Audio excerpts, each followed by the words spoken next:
Good morning dear students, कैसे हैं आप सभी। उम्मीद है आप लोग अच्छे होंगे, अच्छे से पढ़ाई कर रहे होंगे। क्लास 6 साइंस सब्जेक्ट में हम 4th चैप्टर पढ़ रहे थे बच्चों, पदार्थों का पृथक्करण। पदार्थों को पृथक करने के लिए है ना, एक और विधि है बच्चों, छानना। ठीक है, तो हम छानना विधि हम यहाँ तक पढ़ चुके थे। एक बार और हम देख लेते हैं। बीकर हम आवश्यक सामग्री में लिए हैं कांच की छड़, कीप, छन्ना कागज, स्टैंड, प्याली तथा गंदला जल। तो बच्चों यहाँ पर आप लोग डायग्राम में देख सकते हैं स्टैंड, ये हमारा स्टैंड है। ठीक है, स्टैंड में हम क्या फिट कर दिए हैं, स्टैंड में हम कीप फिट किए हैं। आप लोग कीप सभी जानते हैं, है ना। और यहाँ पर देख सकते हैं ये जो है छड़ है, कांच की छड़, और हम इस कीप में फिल्टर पेपर, छन्ना कागज को शंकु के आकार का मोड़कर शंकु के आकार में मोड़ेंगे और उसे हम कीप में फिट कर देंगे। उसके बाद हम क्या करेंगे, नीचे में जो बीकर रखा हुआ है, ठीक है, और जो गंदला जल है, गंदला जल आप सभी को पता है जिसमें मिट्टी घुला हुआ होता है ना। पर क्या होता है, मिट्टी में कुछ ऐसे कण होते हैं जो अविलय होते हैं, है ना, वो पानी में नहीं घुलते हैं। तो हम उस गंदले जल को छनन विधि के द्वारा छान कर अलग कर लेते हैं, पृथक कर लेते हैं, है ना। तो यहाँ पर आप लोग देख सकते हैं इस प्रकार से हम जब कीप में फिल्टर पेपर डाले हैं और जब छानते हैं तो क्या होता है, पानी हमारा अलग हो जाता है और जो गंदले जल में मिट्टी और छोटे कण होते हैं वो छन्ना कागज में अलग हो जाते हैं, ऊपर में ही रह जाते हैं। इस प्रकार से हम अलग कर लेते हैं। अब देखिए, यह छानना कहलाती है। यह विधि कौन सा विधि कहलाती है, छानना विधि कहलाती है। ठीक है, इसी प्रकार से हम और देखेंगे। छानने की विधि का प्रौद्योगिकी के क्षेत्र में भी महत्वपूर्ण योगदान है। प्रायः घरों में जल को छानने के लिए फिल्टर का प्रयोग किया जाता है। फिल्टर में सिरेमिक के बने एक सरंध्र पात्र, जिसे हम कैंडल कहते हैं, कैंडल से जल को प्रवाहित करते हैं। प्रवाहित मतलब वहाँ से बहने देना, वहाँ से जाने देना, है ना, उसे प्रवाह कहते हैं, प्रवाहित करना, बहाना। इस प्रक्रिया में ठोस अशुद्धियाँ कैंडल द्वारा ऊपर ही रोक ली जाती है तथा पीने योग्य पानी निचले पात्र में एकत्रित कर लिया जाता है। चित्र 4.10 यहाँ पर आप लोग डायग्राम में देख सकते हैं। चित्र 4.10 में नंबर में फिल्टर, ये फिल्टर है ना। इसमें हम जब पानी डाले हैं तो ये दो सिरेमिक कैंडल होते हैं, मतलब सरंध्र पात्र होता है। सरंध्र मतलब जिसमें छोटे छोटे छिद्र होते हैं, है ना, इसमें छोटे छिद्र होते हैं जिसके द्वारा से क्या होते हैं, जब पानी हम डालते हैं इसमें फिल्टर करते हैं, फिल्टर करने के लिए, तो क्या होता है, ये जो सिरेमिक का बना कैंडल होता है इसमें पानी, है ना, जो हमारा शुद्ध पानी नीचे आ जाता है और जो अशुद्धियाँ होती हैं वो ऊपर में ही रोक ली गई है। किसके द्वारा, सिरेमिक कैंडल के द्वारा। ठीक है, तो सिरेमिक कैंडल के द्वारा अशुद्धियों को रोक ली जाती है और जो शुद्ध हमारा पानी होता है वो छन जाता है। ठीक है, वो नीचे एकत्र हो जाता है पात्र में। शहरों में पीने के पानी का वितरण जल संस्थानों द्वारा किया जाता है। ठीक है, जल संस्थानों, जहाँ पर ऐसे संस्थान होते हैं जल को इकट्ठा किया जाता है ना। जल शोधन संयंत्र, वो संयंत्र होता है जहाँ पर जल को क्या किया जाता है, शुद्ध किया जाता है, फिल्टर करने का कार्य होता है और वहीं से जल को बांटा जाता है घरों घरों में, है ना। वितरण मतलब बांटना, हर घरों में पानी पहुँचाना। तो शहर में पीने के लिए पानी का वितरण जल संस्थानों द्वारा किया जाता है। इस जल संस्थानों में चित्र 4.10 ब अवसाधन, निथारना, भारण तथा छानने की विधियों द्वारा जल से अवांछित अशुद्धियों को अलग किया जाता है। तो बच्चों यहाँ पर ये जो है अवसाधन, ये विधि है। हम लोग अवसाधन, निथारना, आप लोग निथारना भी हम पढ़ चुके हैं, भारण विधि भी पढ़ चुके हैं, अवसाधन विधि भी पढ़ चुके हैं, छानने की विधि हमने अभी पढ़ ही लिया है ना, देख लिए छानने की विधि। तो इन सभी विधियों के द्वारा हम क्या करते हैं, जो जल में अशुद्धियाँ पाई जाती हैं, जो अवांछित अशुद्धियाँ, अवांछित मतलब जो हमारे लिए यूजफुल नहीं है, अनुपयोगी होता है ना, जो उपयोगी नहीं होता, अनुपयोगी होता है, उसे ही हम अवांछित कहते हैं, है ना। तो अवांछित अशुद्धियों को अलग किया जाता है किसके द्वारा, अवसाधन, निथारना, भारण, छानने की विधि द्वारा। ठीक है, तो इन संस्थानों में हानिकारक जीवाणुओं को हटाने के लिए क्लोरीन का उपयोग किया जाता है। ठीक है, जो हानिकारक जीवाणु होते हैं, ठीक है, जल में उपस्थित होते हैं, उन्हें हटाने के लिए क्या किया जाता है, क्लोरीन का उपयोग किया जाता है। ठीक है, क्लोरीन को जब हम जल में डाल देते हैं तो वो सूक्ष्म जो जीवाणु होते हैं, हानिकारक जीवाणु होते हैं, उन्हें नष्ट कर देते हैं और पानी को साफ कर देते हैं। ठीक है, इसलिए हम जीवाणु को हटाने के लिए क्लोरीन का उपयोग करते हैं। इस प्रकार प्राप्त साफ पेयजल को घरों में वितरित किया जाता है। ठीक है, पहले क्या किया जाता है, जितने भी हमारे छानना वाला विधि हो गया, अवसादन विधि, भारण विधि, इन सभी विधियों के पश्चात हम क्या करते हैं, उन जल में कीटाणु जो जीवाणु होते हैं उन्हें नष्ट करने के लिए क्लोरीन का उपयोग करते हैं। ठीक है, इसके बाद हमारा पानी क्या हो जाता है, पीने योग्य हो जाता है। तो पेयजल को घरों में क्या किया जाता है, वितरित किया जाता है, मतलब बांटा जाता है, सभी घरों तक पहुंचाया जाता है जल। ठीक है, बड़े शहरों में सेप्टिक टैंकों तथा नदियों से निकलने वाले जल को धातु के बड़े बड़े फिल्टरों से छाना जाता है। ठीक है, जो बड़े बड़े शहर होते हैं, है ना, तो बड़े शहरों में क्या किया जाता है, जो सेप्टिक टैंकों तथा नालियों से निकलने वाले जल को, है ना, टैंकों से, नालियों से जो जल निकलता है, तो निकलने वाले जल को धातु के बड़े बड़े फिल्टरों से क्या किया जाता है, उन्हें छाना जाता है, जिससे ठोस अशुद्धियाँ अलग हो जाती हैं। जो ठोस होती हैं, ठीक है, वे अशुद्धियाँ क्या हो जाती हैं, अलग हो जाती हैं। इस कारण मल नल बंद नहीं होते। ठीक है, इस कारण जो मल नल होते हैं ये बंद नहीं होते। हमें कभी भी नाली में पॉलीथीन की थैलियाँ तथा घर का कचरा नहीं फेंकना चाहिए। इसी कारण से हमें पॉलीथीन की थैलियाँ तथा घर का जो कचरा होता है उन्हें नालियों में नहीं फेंकना चाहिए, है ना।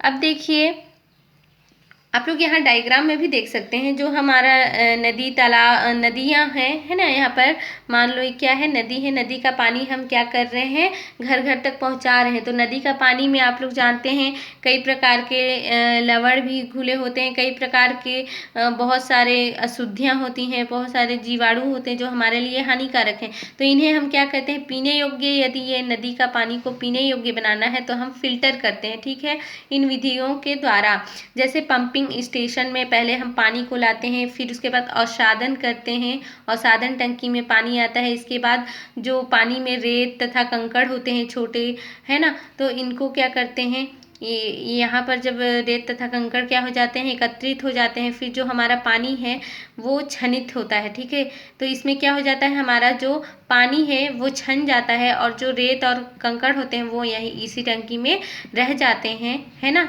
इसी यंत्र में रह जाते हैं। और फिर यहाँ पर जो छनित्र लगा हुआ है ना, फिल्टर संयंत्र लगा हुआ है, इसमें क्या होता है, पानी छन कर अलग होकर फिर इस टंकी में जब पानी आता है तो इसमें क्या होता है, क्लोरीनीकरण होता है, मतलब क्लोरीन को डाला जाता है तो पानी क्या हो जाता है, जीवाणु रहित हो जाता है ना। जो हानिकारक जीवाणु हैं वो नष्ट हो जाते हैं और पानी हमारे लिए पीने योग्य बन जाता है, साफ़ हो जाता है। उसके बाद क्या होता है, घरों में पानी पहुंच जाता है, हर घर में वितरित हो जाता है। ठीक है, ये पानी पहले कहाँ जाता है, भंडारण के लिए जमा हो जाता है।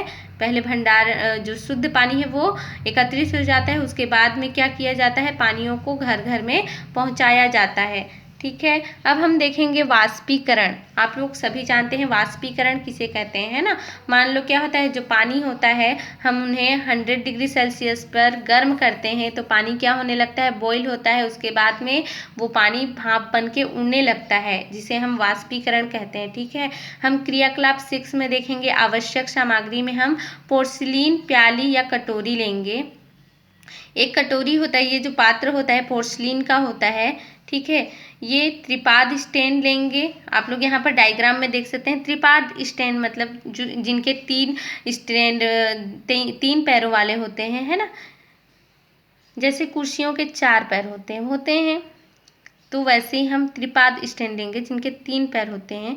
ठीक है, तो तार की जाली हम यहाँ पर लिए हैं, डायग्राम में आप लोग अच्छे से देख सकते हैं। ये जो है ये जाली है, तार की जाली है ना। उसके बाद हम लेंगे गर्म करने का साधन। गर्म करने का साधन आप गैस या फिर मोमबत्ती गर्म जिससे हो पाए, है ना, ऐसे साधन ले सकते हैं। चम्मच, नमक तथा पानी लेंगे। ये सभी हम आवश्यक सामग्री में लेंगे। उसके बाद क्या करेंगे, कटोरी में थोड़ा सा हम पानी लेंगे, है ना। कटोरी में थोड़ा सा पानी लेकर उसमें 1 चम्मच नमक मिलाकर हिलाइए। ठीक है, हम एक कटोरी ले लेंगे, उसमें थोड़ा सा पानी ले लेंगे और उसमें हम क्या करेंगे, जो हम घरों में नमक यूज करते हैं उस नमक को थोड़ा सा 1 चम्मच मिला लेंगे, है ना। उसके बाद हिला देंगे। हिलाने से क्या होगा, वो पानी में वो नमक घुल जाएगा, है ना। फिर त्रिपाद स्टैंड पर जाली रखकर उस पर कटोरी रखें। यहाँ पर आप लोग डायग्राम में देख सकते हैं, त्रिपाद स्टैंड में हम जाली रखें। उसके बाद जो कटोरी हम लिए थे उस कटोरी को लेंगे और उसमें पानी और नमक मिला हुआ है ना, मिक्स किए हैं, वो लिए हैं। ठीक है, अब लैंप की सहायता से उसे गर्म करें। यहाँ पर हम लैंप लिए हैं, इसकी सहायता से हम जो कटोरी में पानी लिए हैं, नमक युक्त पानी, उसे गर्म करेंगे, है ना। फिर गर्म करते समय विलियन को चम्मच से हिलाइए। इस जो हम विलियन बनाए हैं नमक और पानी का, उसे हमें हिलाते रहना है। ठीक है, गर्म करने की प्रक्रिया तब तक करें जब तक कटोरी का सारा जल वाष्प बनकर ना उड़ जाए। इस स्थिति में बचा हुआ पदार्थ नमक है। चित्र 4.11 किसी मिश्रण के विलयन से विलायक को वाष्प के रूप में पृथक करने की विधि को वाष्पीकरण कहते हैं। ठीक है, यहाँ पर आप लोग देख सकते हैं, ये त्रिपाद स्टैंड है, स्प्रिट लैंप लिए हैं हम, कटोरी है, जल वाष्प है, नमक का विलयन और तार की जाली। बच्चों, जब स्कूल खुलेगा तो आप सभी को दिखा दिया जाएगा। ठीक है, स्प्रिट लैंप हमारे लैब में उपस्थित हैं, आप लोग देख सकते हैं। जब स्कूल आने लग जाएंगे आप सभी, तब हम स्प्रिट लैंप को आपको दिखा देंगे, त्रिपाद स्टैंड भी। ठीक है, बाकी तो आप लोग देख चुके हैं, है ना, और शायद कुछ बच्चे देख भी चुके हैं। अब देखिए हम क्या किए, जब ये विलियन को, ठीक है, नमक युक्त विलियन को हम जब गर्म किए तो जो पानी होता है वो क्या होता है, वाष्प बन के उड़ जाता है। और वाष्प बन के जो उड़ जाने के बाद क्या होता है, जो हमारा पदार्थ होता है नमक, वो क्या होता है, कटोरी में इकट्ठा हो जाता है।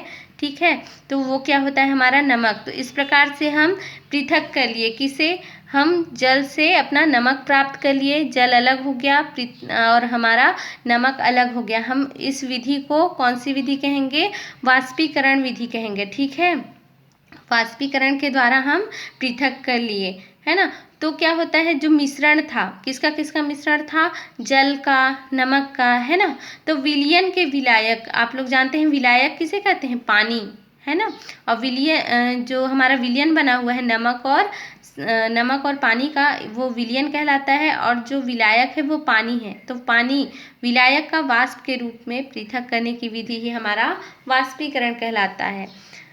अब हम आगे देखेंगे, इस विधि का प्रयोग बड़े पैमाने पर समुद्र तथा झील के जल से साधारण नमक प्राप्त करने के लिए किया जाता है।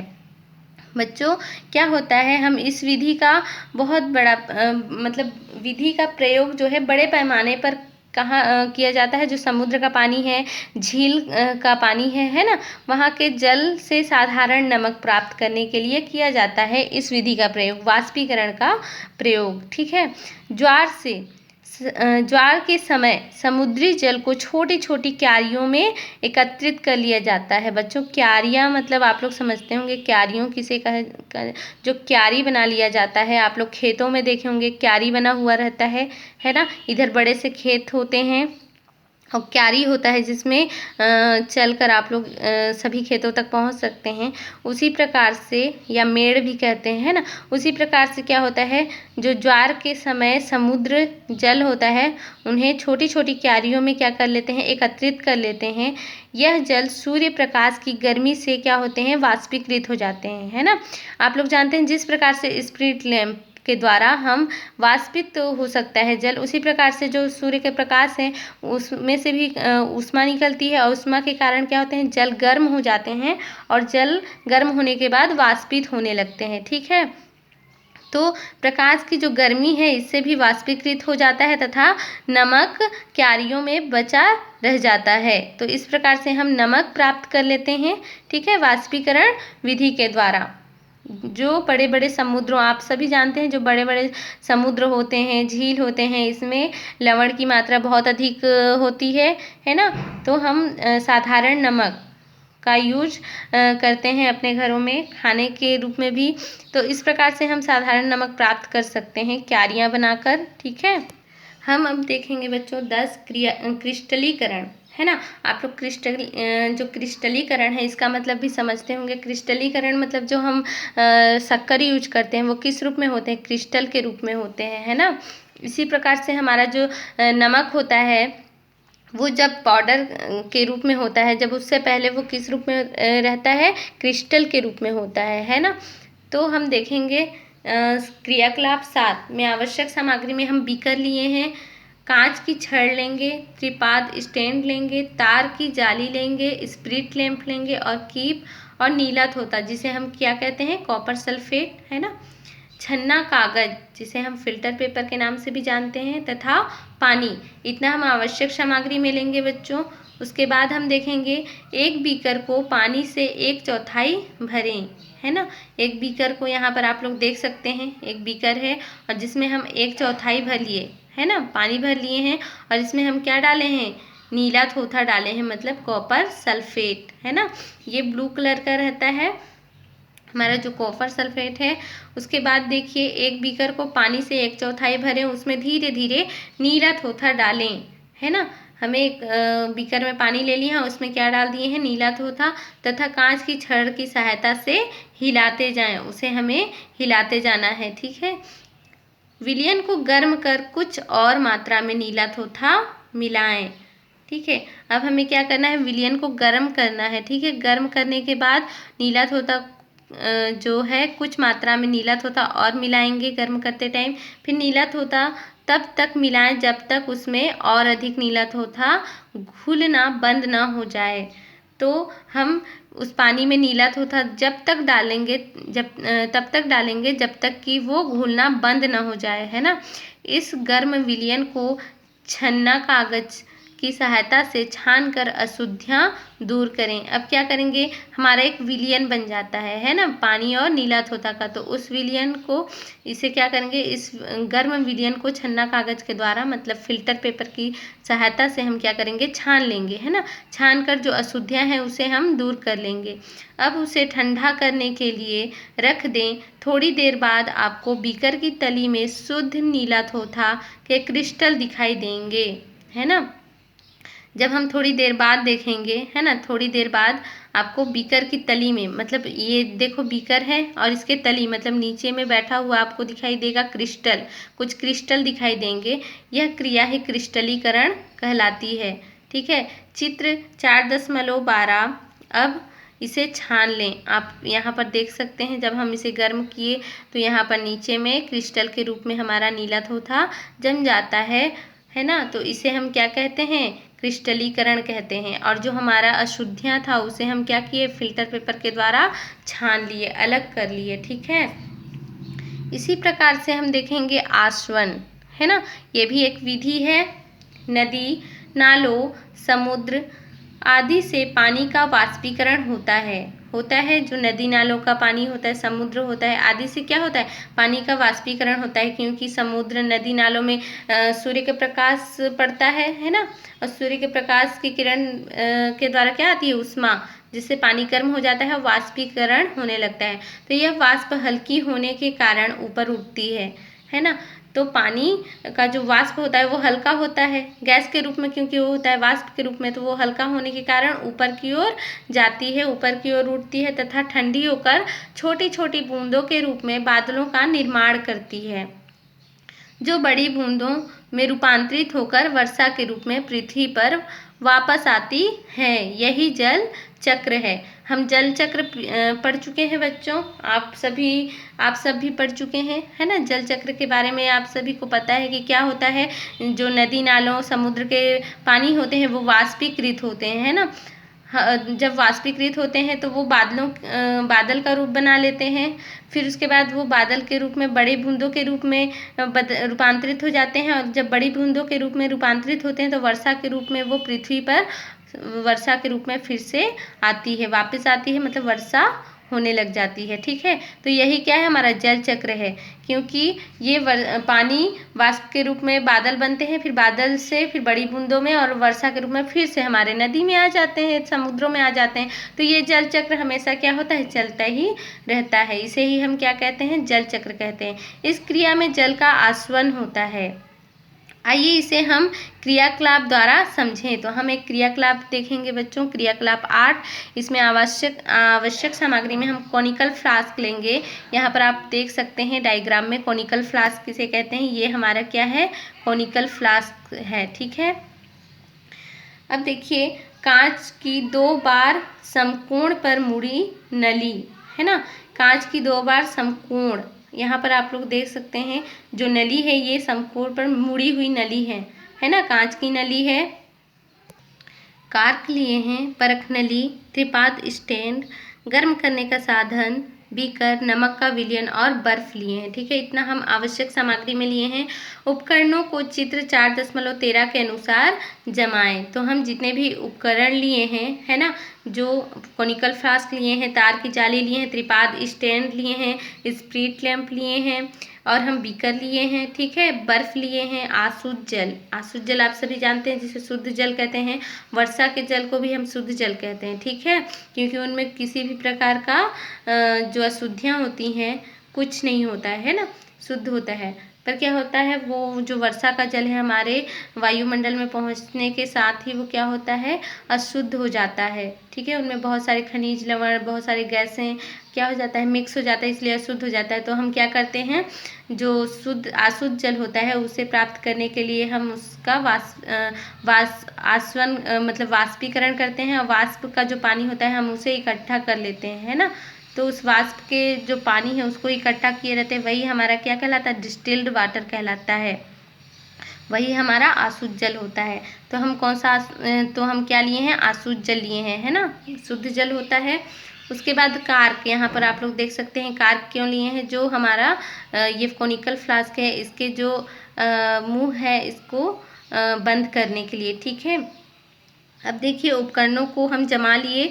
अब तथा कॉनिकल फ्लास्क में नमक का विलयन लेकर गर्म करें। अब इस कॉनिकल फ्लास्क में हम कौन सा विलयन लिए हैं, नमक का विलयन, है ना, पानी और नमक मिक्स है।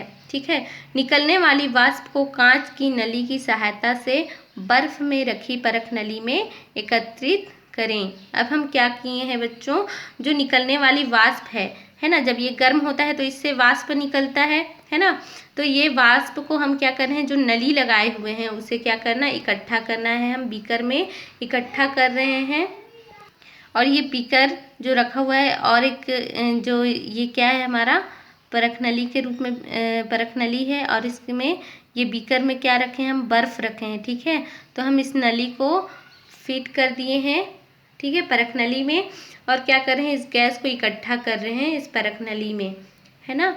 अब देखते हैं, एकत्रित करें। यह वाष्प परख नली की ठंडी दीवारों के संपर्क में आते ही पानी की छोटी छोटी बूंदों के रूप में एकत्रित हो जाती है, तथा जो परख नली की ठंडी दीवार के संपर्क में आते ही क्या हो जा रहा है, यहाँ पर जब हम गैस को जमा कर रहे हैं, वाष्पीकरण जो हो रहा है इसे जमा कर रहे हैं, और ये जब बर्फ के संपर्क में आ रहा है ना, तो ये क्या हो रहा है, जो वाष्प है वो पानी की बूंदों के रूप में एकत्रित हो जा रहा है। ठीक है, तथा नमक कोनिकल फ्लास्क में शेष रह जाता है। अब कोनिकल फ्लास्क में जो नमक है वो बच जाता है ना। पानी के वाष्प में बदलने की क्रिया को वाष्पीकरण तथा वाष्प के पुनः पानी में बदलने की क्रिया को क्या कहते हैं, संघनन कहते हैं। ठीक है, जो हमारा पानी है ये किस रूप में बदल रहा है, वाष्प के रूप में, है ना। तो वाष्प में बदलने की क्रिया को ही हम क्या कहते हैं, वाष्पीकरण कहते हैं। तथा जो वाष्प के पुनः पानी में जो वाष्प है वो पुनः यहाँ पर जो है वाष्प जमा हुआ था, है ना, एकत्रित हुआ था, ये वाष्प पुनः किसमें, जब बर्फ के संपर्क में, ठंडा के संपर्क में, है ना, बर्फ क्या होता है, बहुत अधिक ठंड होता है, तो ये ठंड के संपर्क में वाष्प आते ही क्या हो जाता है, फिर से पानी के रूप में बन जाता है। ठीक है, पानी की बूंदों के रूप में। तो वाष्प पुनः पानी में बदलने की क्रिया को ही हम क्या कहते हैं, संघनन कहते हैं। इसी प्रकार देखते हैं, इस प्रकार हम कह सकते हैं कि आसवन, वाष्पीकरण तथा संघनन दोनों का सम्मिलित परिणाम है। आसवन क्या है, हम कह सकते हैं कि जो आसवन है वो वाष्पीकरण तथा संघनन है ना, संघनन दोनों का सम्मिलित परिणाम है। इस विधि के द्वारा विलयन में उपस्थित विलय और विलायक को पृथक कर सकते हैं। इस विधि के द्वारा हम क्या कर सकते हैं, जो विलयन है उसमें विलय और विलायक, जो भी विलय क्या था, नमक था, और विलायक क्या है, पानी, तो हम नमक और पानी को अलग कर लिए इस विधि के द्वारा, ठीक है, वाष्पीकरण विधि के द्वारा। और आसवन, इसे ही हम क्या कहते हैं, आसवन विधि कहते हैं। तो बच्चों ये आप लोगों को आसवन विधि जो है वो अच्छे से समझ में आ गया होगा, ठीक है। अब देखेंगे बच्चों हम ऊर्ध्वपातन, है ना, ऊर्ध्वपातन में क्रियाकलाप 9 देखेंगे। आप सभी जानते हैं ऊर्ध्वपातन क्या होता है, ठीक है। जैसे हम कपूर को जलाते हैं तो वो कपूर गैस के रूप में उड़ जाता है, उसे ही हम ऊर्ध्वपातन कहते हैं, ठीक है। क्रियाकलाप 9 में हम आवश्यक सामग्री में पोर्सलिन की प्याली लेंगे, गर्म करने का साधन लेंगे, कांच की कीप लेंगे, त्रिपाद स्टैंड, तार लेंगे, तार की जाली, रुई, नमक, रुई भी लेंगे, है ना, नमक लेंगे, नौसादर लेंगे। नौसादर किसे कहते हैं, अमोनियम क्लोराइड को कहते हैं, ठीक है। अब प्याली में हम थोड़ा सा नमक और नौसादर का मिश्रण ले लीजिए, है ना। तो हम एक प्याली लेंगे, उसमें क्या करेंगे, नमक और नौसादर मतलब नमक और अमोनियम क्लोराइड का मिश्रण बना लेंगे। इस मिश्रण को कांच की कीप उल्टा कर डाल दीजिए। आप लोग देख सकते हैं ये जो कांच की कीप है, ये वाला भाग है ना, ये कांच की कीप है ना, तो इसे हम क्या किए हैं, उल्टा कर दिए हैं, ठीक है। और ये हमारा पोर्सलिन की जो प्याली है, प्याली लिए हैं, ठीक है। और इसमें हम क्या डाले हैं, नमक डाले हैं और नौसादर मतलब अमोनियम क्लोराइड लिए हैं।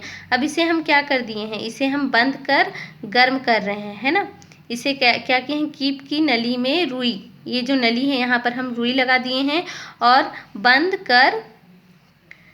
हम बंद कर लिए हैं, अब गर्म कर रहे हैं, ठीक है। बंद करने के बाद इसे स्प्रिट लैम्प के द्वारा गर्म कर रहे हैं और मिश्रण से सफ़ेद धुआं निकलने लगेगा।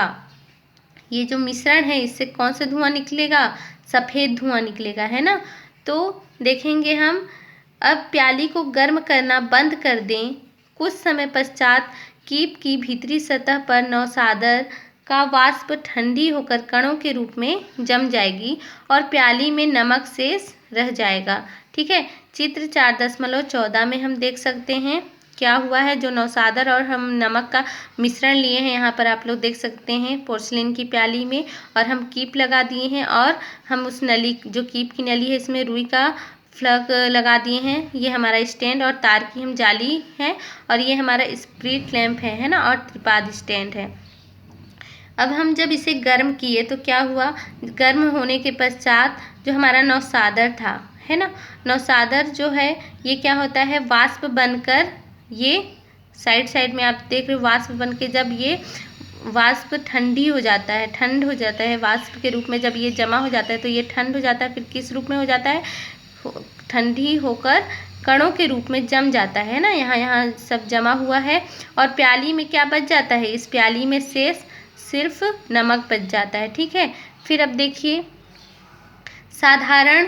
साधारणतः पदार्थ जैसे बर्फ, मोम आदि गर्म किए जाने पर ठोस अवस्था से द्रव अवस्था में एवं द्रव से गैसीय अवस्था में बदलते हैं, है ना बच्चों। हम देखते हैं बर्फ को, यदि हम बर्फ क्या होता है, पिघलता है तो द्रव अवस्था में होता है, ठीक है। उसी प्रकार मोम जब हम जलाते हैं तो क्या होता है, मोम द्रव अवस्था में चेंज होता है ना, गर्म करते हैं तो इसी प्रकार से क्या होता, और ये ठोस अवस्था से द्रव अवस्था में होते हैं। अभी जो हमारा मोमबत्ती है, मोम है, बर्फ़ है, ये ठोस अवस्था में ही होते हैं। जब इसे हम गर्म करते हैं तो द्रव अवस्था में होते हैं, या फिर गैसीय में, क्योंकि जब द्रव रूप में होता है तो गैस अवस्था में बदल जाता है जब गर्म करते हैं तो क्या होता है। परंतु उपरोक्त उदाहरण से आपने देखा कि जो नौसादर है हमारा अमोनियम क्लोराइड, इसे जब हम गर्म किए तो बिना द्रव अवस्था में आए किस रूप में गैसीय अवस्था में बदल गए, है ना। तो हमारा जो इसमें नौसादर था ये किस रूप में, द्रव अवस्था में आया ही नहीं, उससे पहले क्या हो गया, ये गैसीय अवस्था में, डायरेक्टली गैसीय अवस्था में बदल गया, तथा उसकी वाष्प ठंडी होकर बिना द्रव अवस्था में आए पुनः क्या रूप में हो गया, ठोस अवस्था में, है ना, कीप की सतह पर जम गई। ये जो कीप की सतह है यहाँ पर जमी हुई है, ठीक है। आप लोग को काला काला थोड़ा नजर आ रहा होगा, ये क्या है, ये नौसादर है, जम चुका है, ठीक है।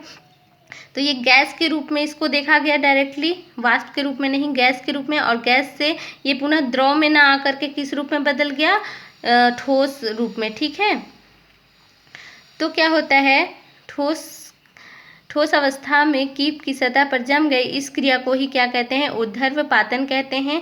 जैसे कि कपूर, आयोडीन, नेफ्थलीन, डामर गोली में भी ऊर्ध्वपातन की क्रिया होती है ना। हम देख सकते हैं यहाँ पर नौसादर गर्म करने पर, ठंडा करने पर नौसादर गैस के रूप में होता है ना। गर्म करेंगे तो वो भाप जो वाष्प के रूप में होता है, और जब वो ठंडा होगा तो गैस के रूप में, ठोस रूप में, है ना। गर्म करने पर गैस रूप में और ठंडा करने पर फिर से ठोस रूप में आता है। तो इस क्रिया को ही हम ऊर्ध्वपातन की क्रिया कहते हैं। इसी प्रकार हम देखेंगे 4.3 में एक से अधिक विधियों के प्रयोग से पृथक्करण। अभी तक हमने 2 अवयव वाले मिश्रण को किसी एक विधि के प्रयोग द्वारा पृथक किया है ना। यदि किसी मिश्रण में 2 से अधिक अवयव हो तो इन्हें पृथक करने के लिए पृथक्करण की एक से अधिक विधियों का उपयोग किया जाता है। आइए लौह चूर्ण, रेत तथा नमक के मिश्रण को पृथक करें, है ना। हम 2 मिश्रणों को अलग करते थे छानने की विधि द्वारा, या आसवन विधि द्वारा, वाष्पीकरण विधि द्वारा, है ना, या फिर हम फटकने के द्वारा। इस प्रकार से अब क्या करेंगे, इसमें 3 प्रकार के मिश्रण हैं, जैसे नमक, लौह चूर्ण और रेत। ठीक है, अब इन 3 मिश्रणों को हम किन विधि के द्वारा पृथक कर सकते हैं, इन मिश्रण को हम देखते हैं। क्रियाकलाप 10 करके देखेंगे। इसमें हम आवश्यक सामग्री में चुंबक और 2 बीकर, कांच की छड़, कागज, कीप, छन्ना, कागज, लौह चूर्ण, रेत, नमक तथा पानी, हम इतना आवश्यक सामग्री में लेंगे। अब क्या करेंगे, लौह चूर्ण, रेत एवं नमक के मिश्रण को एक कागज पर फैला देंगे। चुंबक को मिश्रण के ऊपर बार बार घुमाएंगे, है ना। चुंबक तथा पृथक किए गए अवयव को अलग कर लीजिए। यह पदार्थ क्या है, तो हम जब चुंबक को घुमाएंगे बच्चों, तो चुंबक में क्या चिपकेगा, जो चुंबकीय पदार्थ होता है। तो चुंबकीय पदार्थ इसमें से क्या है, लौह चूर्ण है ना। लोहा हमारा चुंबकीय पदार्थ होता है, इसलिए चुंबक पे जाकर चिपक जाता है। तो जो हमारा चुंबक है वो अलग हो जाएगा, चुंबक में जो लौह चूर्ण है वो अलग हो जाएगा, है ना। और रेत और नमक हमारा बच जाएगा। अब जो शेष बचे मिश्रण को एक बीकर में लेकर पानी में घोलिए। अब जो हमारा नमक बच गया, रेत बच गया, ठीक है, इसे हम क्या करेंगे, पानी में घोलेंगे। इस विलयन को थोड़ी देर बाद कीप में छन्ना कागज लगाकर छान लेंगे। रेत छन्ना कागज के ऊपर प्राप्त हो जाएगा, और जो शेष बचे विलयन है वो वाष्पीकृत विधि द्वारा नमक तथा जल प्राप्त कर सकते हैं ना। तो हमारा इसमें कौन कौन सी विधि, छानने की विधि, वाष्पीकरण विधि, है ना, जो आसवन विधि होता है उसके द्वारा, आसवन विधि करें, जो वाष्पीकरण हमारा विधि था, वाष्पित करेंगे तो जो पानी है वो अलग हो जाएगा, है ना, वाष्प बन के उड़ जाएगा, हमें नमक प्राप्त हो जाएगा। और छानने विधि से क्या होगा, हमारा जो विलयन है प्राप्त हो जाएगा और रेत अलग हो जाएगा, है ना। इस प्रकार से यहाँ हमने मिश्रण के अवयवों को अलग अलग करने के लिए चुंबकीय पृथक्करण, छानना तथा वाष्पीकरण विधि का प्रयोग किया। ठीक है बच्चों, ये हमने सीखा। मिश्रण में 2 या 2 से अधिक पदार्थ किसी भी अनुपात में उपस्थित रहते हैं, यह हमने सीखा। आप लोग स्वयं पढ़ लीजिएगा, ठीक है बच्चों। ये आप लोगों का होमवर्क है ना। नदी के पानी को पीने योग्य बनाने के लिए जल शोधन संयंत्र में प्रयुक्त किए जाने वाले पृथक्करण की 4 विधियों के नाम लिखिए। तो इसके नाम लिखकर आप लोगों को दिखाना है, ठीक है। और आप लोगों को आसवन विधि का सचित्र वर्णन करना है, ठीक है। सचित्र मतलब चित्र बनाकर उस विधि का वर्णन करेंगे आप लोग कि किस प्रकार से आसवन विधि होता है, ठीक है। ये 2 क्वेश्चन आप लोग बनाकर दिखाएंगे होमवर्क में और मेरे नंबर पर सेंड कर देंगे। ये चैप्टर हमारा समाप्त होता है बच्चों। हम नेक्स्ट वीडियो में न्यू चैप्टर पढ़ेंगे, 5 चैप्टर, जिसका नाम है हमारे चारों ओर के परिवर्तन।